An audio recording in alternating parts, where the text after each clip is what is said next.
In today's video, I'll show you how to turn off read receipts in Microsoft Teams the easiest way possible. If you want a little more privacy or simply don't want others to know when you've read their messages, this quick guide will walk you through the process step by step.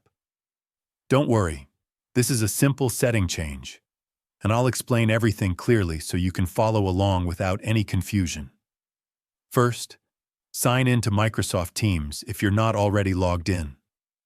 Open the Teams app on your device and enter your account details.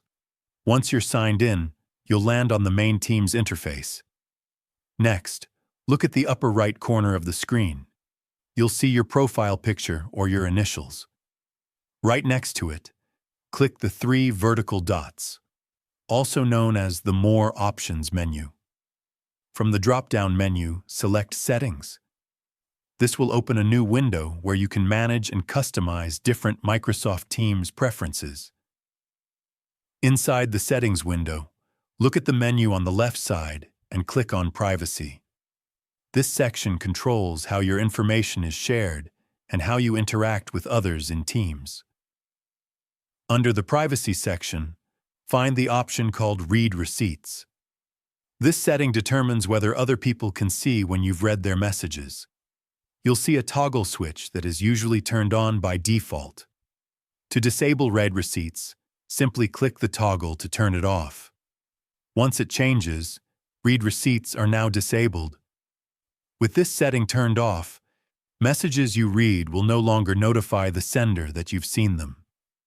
This gives you more control and privacy over your messaging activity. Keep in mind that this setting only applies to your Teams account.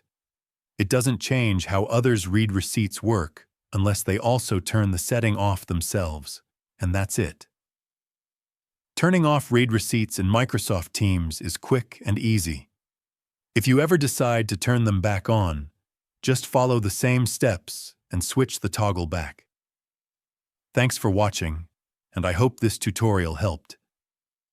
If you found this video useful, leave a comment, hit like, subscribe to the channel, and don't forget to turn on the notification bell for more Microsoft Teams tips and tutorials.